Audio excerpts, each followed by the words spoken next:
Okay, kia ora koutou.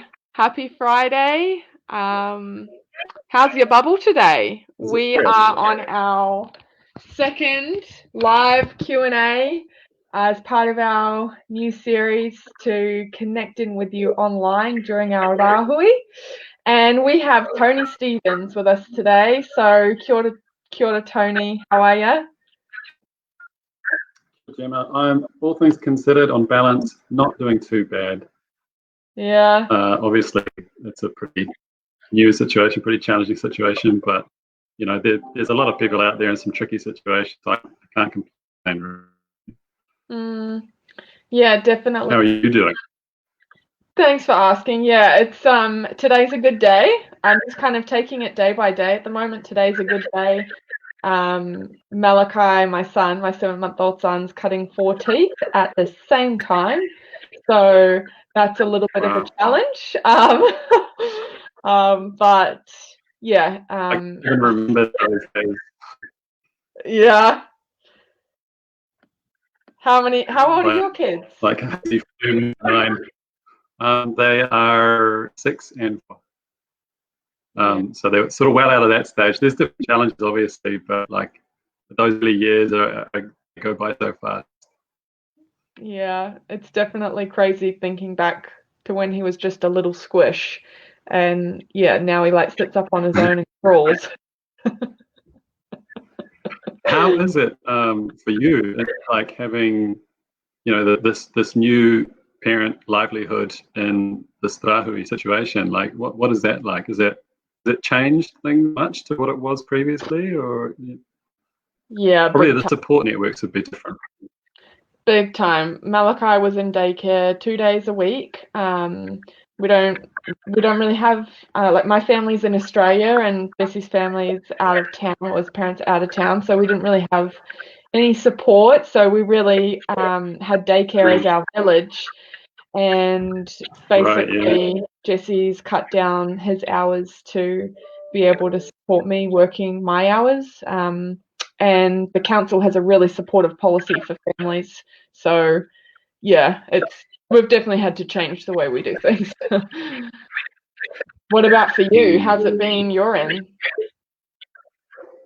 Well, I guess, you know, I have a shared parenting situation, so there's challenges with that. I'm grateful that, you know, because to defeat this COVID-19 phenomenon and have everyone safe and well and connecting together like we used to, or even better, I hope, we need to stay in our bubbles. And I think people have got that message by now. But so that was a concern of mine initially. You know, how am I going to be able to interact with my kids in this, with our shared parenting situation, and maintain that safety and make sure I'm still doing the right thing. But I'm grateful that there has been allowance for people in my situation to continue those shared parenting situations, because it would just be.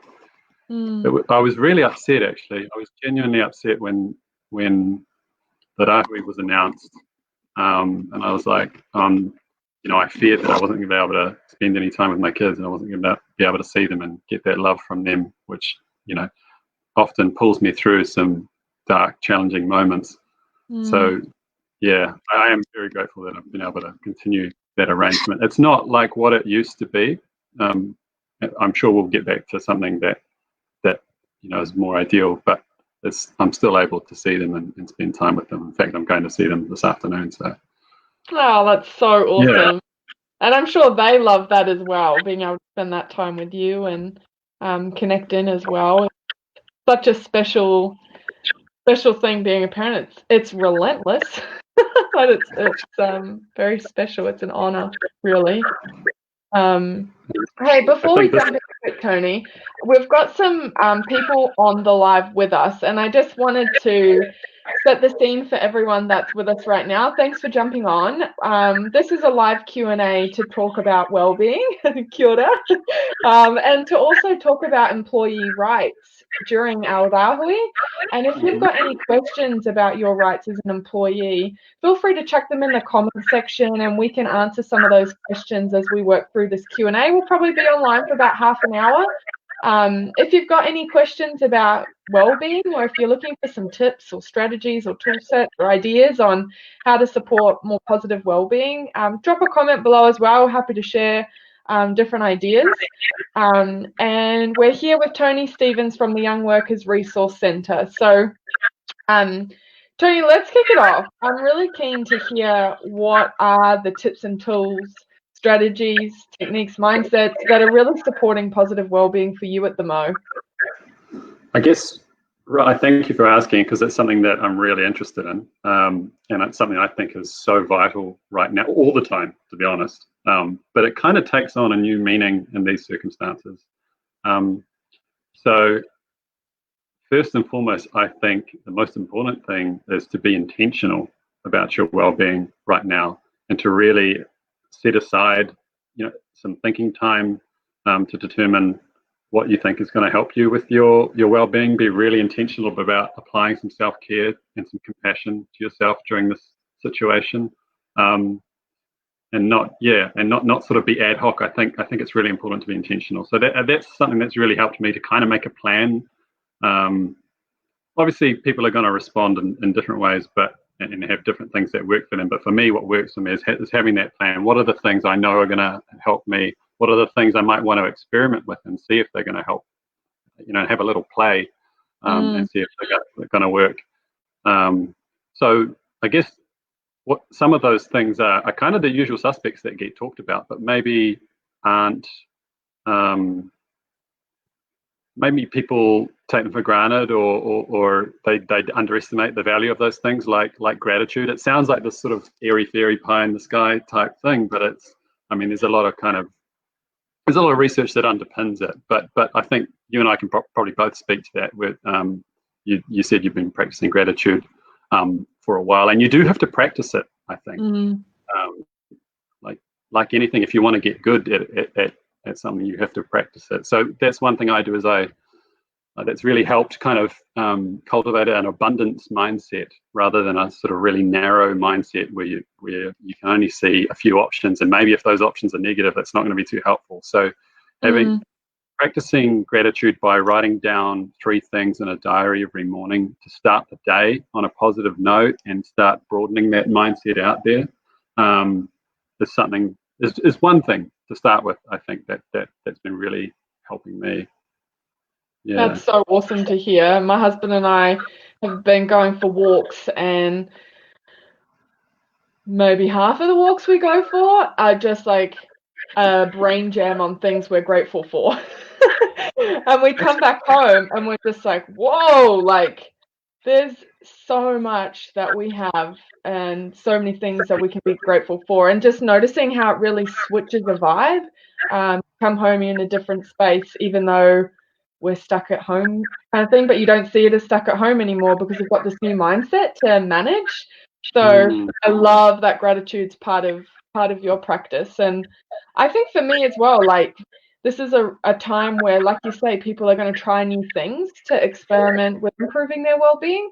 And what I've noticed for me is that I've got to be aware of the resistance. And I don't know if it's there for you when you try something new. For me, every time is the resistance. It's like, oh, I don't feel like it. I don't want to. I don't know how to do it. I don't know how to do it right. And it's just like getting comfortable with the fact that that's going to be there anytime I try something new, and to just kind of notice it. And, oh, yeah, okay, I see that you're there. Good old resistance, but I'm going to do something different anyways, and I'm going to take action. So I think that's something that's top of mind for me, and just experimenting, like you say, with different things to support my own well-being. Does that resonate for you? Oh, certainly, yeah. Like that resistance is definitely something that we have to navigate. I think it's important, like, to make a distinction between whether, why are you resisting it, to actually sort of maybe explore that a little bit. And because it may be that you're resisting it because you genuinely know it's not going to work for you. It may be that you're resisting it because that sometimes bringing a new habit into your routine can be quite stressful, even though it's going to be beneficial. So there might be various reasons to be resistant. And I just like it's important to not sort of swallow the gospel of practices too. Like I'm very mindful of when I'm recommending things to people that actually just because it works for me doesn't automatically mean it's going to save everyone else. You know what I mean? Like, yeah. So it's like that's what I mean by play with it, explore it, and see if it does work for you. But everything's worth trying. I guess the hardest thing is always to start something, isn't it? But the other thing I kind of want to touch on, that I think all of us, everyone in the world really, is experiencing right now, to some degree, is this pressure to do something new or to be productive in this situation. And that can be, I at times have found that quite overwhelming. You know, this pressure to fix something about yourself or to learn it, to play a musical instrument, or just to somehow better yourself in this practice. But we have to remember that we're in this, you know, this unheard of phenomenon right now, which actually contains so much conscious and subconscious stresses that we may not even identify how we're being affected. So I think, yeah, we really have to be not put too much pressure on ourselves to take new things on and expect so much productivity. And if we're being really resistant towards doing something new, maybe there is some reason behind that. I would just sort of caution that you might want to listen to that resistance a little bit, but not indulge in it, if that makes sense. That's cool insights. I love that, and definitely something that I think I've been noticing online, like a lot of the like visuals or stories or like even feeds I'm seeing is like, if you're not using this time to do something new, then it just proves that you don't have the discipline or whatever it is. And it's like, we just need permission to be and to not feel like we have to be doing. And I really resonate with that. That's such a cool share. And I think will really speak to a lot of people who are potentially struggling at the moment and wondering next, to just give yourself permission to just be, and that's okay. If anything's resonating for you as you're listening to this live, can you drop a comment or drop an emoji? Let us know that you're here. It'd be cool to hear from you on the live as well. What's working well for you to support your well-being at this time? Join the conversation with us. It'd be great to see who's here and what's resonating, what's alive for you as well. Tony, it'd be cool to hear a little bit more about your mahi with the Young Workers Resource Centre. I know some people might not be aware, so give us a spiel. What do you get up to there? Well, under normal circumstances, we really try to help make sure young people get a fair shake in the labour market, in the workplace environment. You know, try to make sure that they have a place and some human beings that they can go to if they're experiencing any adversity in the workplace. And by that I mean, you know, exploitation, where their employer is not upholding their contract or is kind of abusing employment legislation and maybe doing some dodgy things. Maybe there's some bullying going on. Maybe they're cutting their hours unjustifiably. Maybe they got sacked and it wasn't reasonable. You know, various things like that. So we're there to, because, you know, for young workers, they are so vulnerable. I don't really like to paint them in that victim mindset. I try not to, but it's something it's a trap I sort of fall into. But we do see employers taking advantage of that kind of lack of knowledge and education around that, and they don't have the same avenues and access to employment justice that other workers might have, that more experienced workers might have, that workers in unions might have better access, or that sort of highly paid professionals might be able to get a lawyer. A young worker, if they're experiencing a significant employment issue, they have no money to go to a lawyer.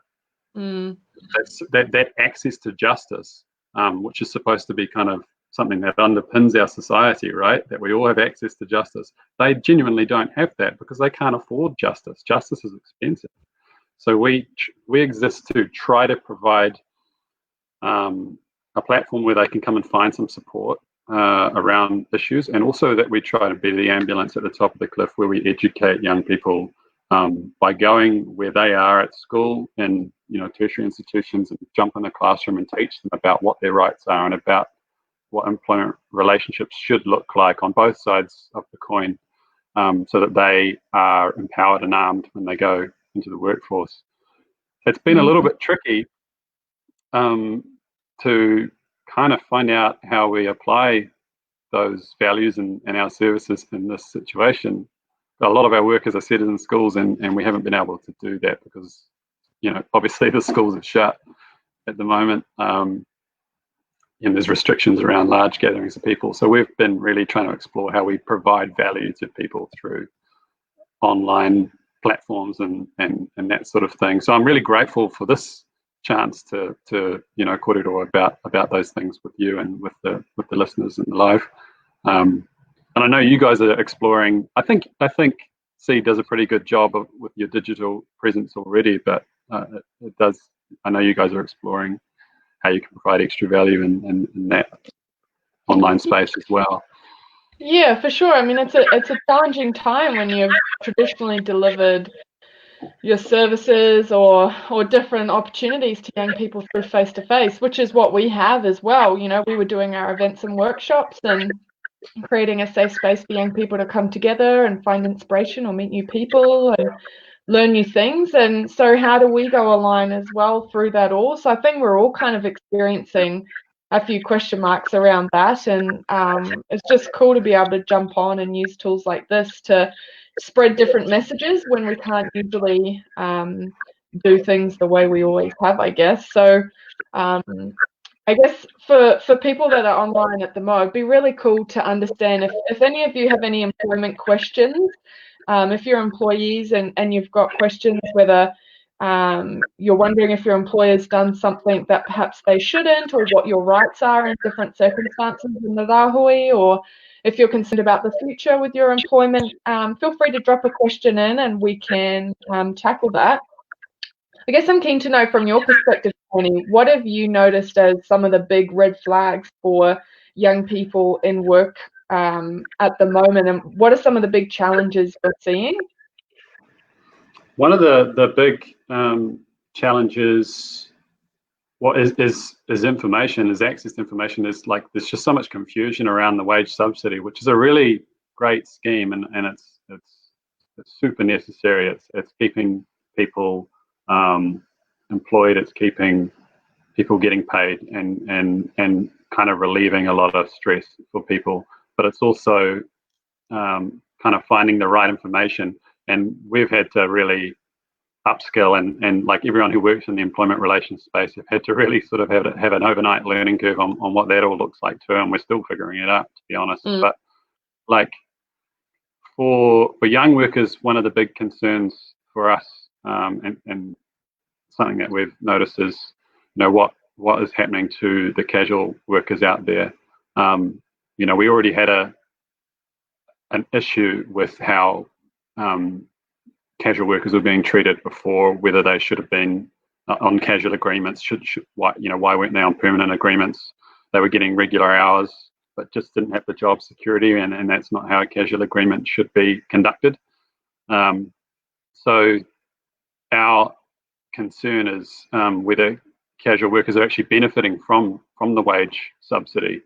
So, and what we've learned is that employers can choose to apply for the wage subsidy for casual staff, for their casual staff, but it doesn't seem like they have to. Right. There's no obligation to, because they don't have an obligation to provide hours to casual staff. So it's kind of connected to that. So that's a bit of a worry for us, and I think that's where we might see a lot of unemployment come from, is from that side of the equation. Yeah. So what can casual workers do in that scenario? Is there anything they can do at the moment? It's a really good question. So, I mean, for any employment scenario, our advice is to always go and speak to your employer first and discuss your expectations and your concerns, and what you can bring to the table. If I was a casual worker in that situation, I would be asking my employer to apply for the wage subsidy. So I'd be making my expectations and hopes clear to them. I'd also be, and and see what they have to say. And then how much that payment should be should really reflect what your kind of average wages have looked like over the past 10 weeks or so. Okay. But there's a lot, like I sort of alluded to earlier, there's a lot of casuals that should not be casuals. It might say that in their paperwork, but really they would be classified. If anyone looked at it with a microscope, they should be classified as a permanent part-time worker because they're getting quite regular hours. So you'd want to look. That'd be something I'd be looking at if I was in that situation and trying to determine whether I think I should be classified as a permanent worker rather than a casual. In that situation, then you still got to go to your employer and say, I think that I am not a casual and I should be a part-timer, and therefore you have the same obligations to me as you would a permanent staff member. They might disagree with you though. Yeah, what happens when there's a disagreement? When there's a disagreement, your only option really at that point is the first thing you would want to do is to seek legal advice. So I mean, that's a situation where I would be encouraging people to come to us and try to map out what their options might look like there. And it may be that an external organisation like us could intercede and have that discussion with maybe a tad more authority with the employer, and we could try a softer route that way. Or, you could raise a personal grievance, which is the main kind of legal complaint that you would do if you felt you were being disadvantaged at work.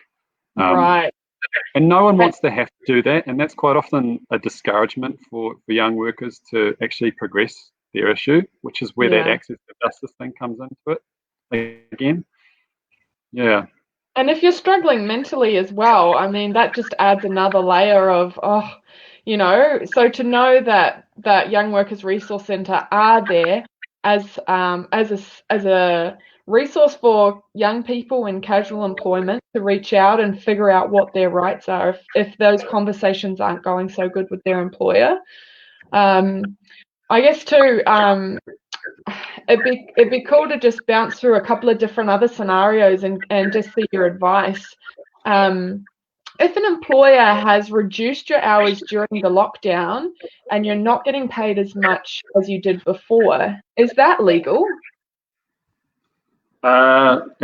So, like at the outset, employment legislation hasn't changed. So the same kind of employment laws apply now as they did before the lockdown happened.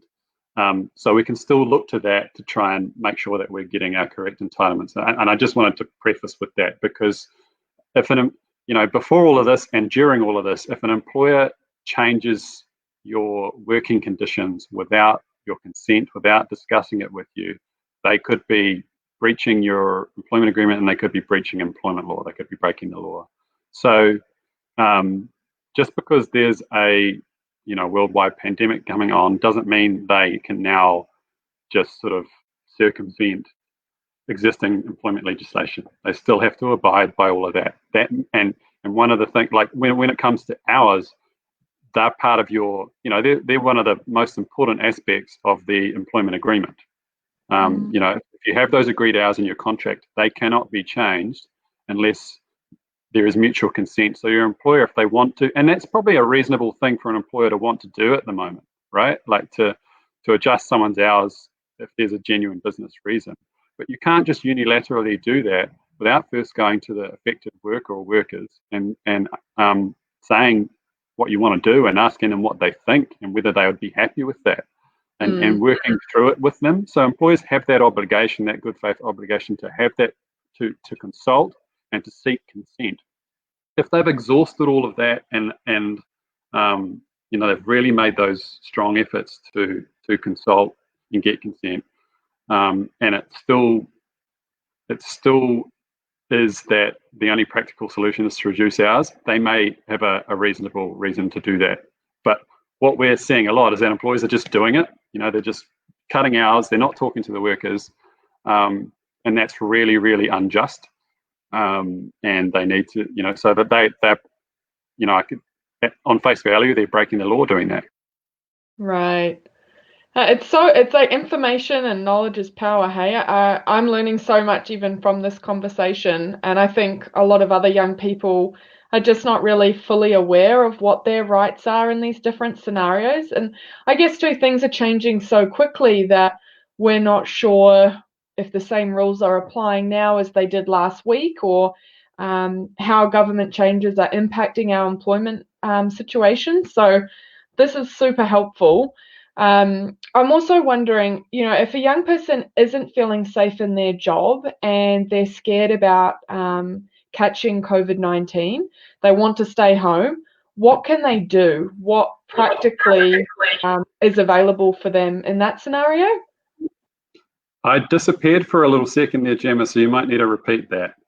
Ah, he's back. Um, Welcome back, Tony. Thank you. Right, that's all good. Hey, I'm just curious. Another scenario: if somebody isn't feeling safe in their job because they're concerned about contracting COVID-19, they want to stay home. What's their options? What can they do? This is a really tough one, eh? Because that's an understandable feeling right now. There's a lot of people that are rightly concerned about the potential of contracting that, and our essential workers are a lot more at risk of getting COVID-19 and passing it on than we are. Sitting at home in our rāhui. We have our own challenges, but then they have that to deal with. So I applaud them for that. But really, if you are an essential worker, you're able-bodied, and your employer is making sure that the workplace is safe, they're taking all practical steps to keep it safe, you don't really have any automatic entitlement to not work. You kind of have to keep continuing with that employment relationship. That could be different. Like you would have you'd have a good reason to refuse to work if your employer was acting unsafely and not making sure everyone had the right PPE and not putting the right health and safety situation in place. Then you'd have a reasonable reason to refuse to do unsafe work. But then you've still got to talk to the employer about that. You've got an obligation to raise that with them. Yeah. There is like workers, essential workers who might fall into an at-risk category. So this is like our, older workers or young workers who are immunocompromised. I think that's the right term. Or they are someone who's caring for someone in that category. So they can fit under like an essential workers leave scheme. Okay. Oh, have we lost you again, Tony?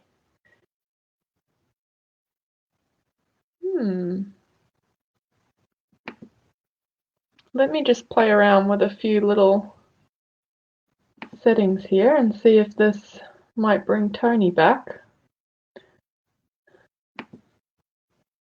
We may have lost Tony. Well, kia ora to whoever's on the line. Drop a comment. Who's here? I can't see who's online with us. It'd be cool to know who's on the conversation. What are you up to today? What's alive in your bubble? Let me know you're here and we'll hopefully get Tony back on and keep the conversation going about employee rights during our lockdown period. We're talking with Tony from the Young Workers Resource Centre to understand a little bit more what rights young people have, running through a couple of different scenarios to understand what young people can do, can't do during this time with work. Tony, are you with us? Have you come back?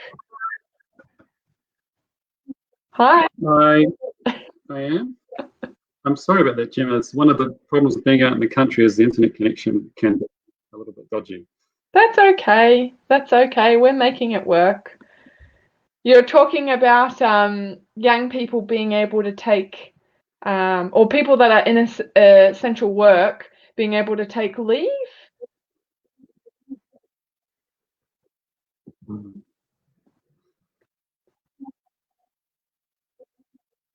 Oh, come on, internet. Are you back? Are you back, Tony? Yeah, just to clarify, you can hear me right now, correct? Yes, you're back. Are you? No, you're gone. No, okay, I think I've got you. Can you hear me?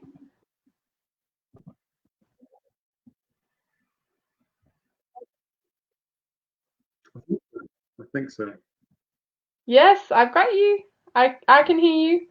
Do you want to pick up where you were before, just talking about that leave?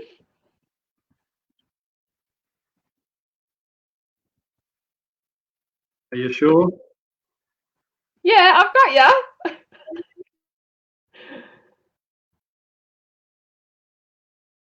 Oh no, maybe it's lost again.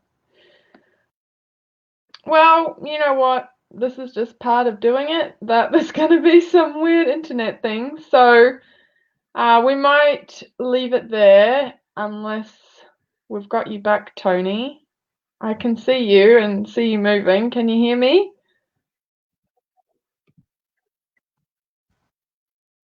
No. Yeah. Oh, yes, I've got you. That's painful. I'm not sure if my connection is stable. Look. Can you hear me okay? Yeah, I've got you. I've got you. Can you hear me?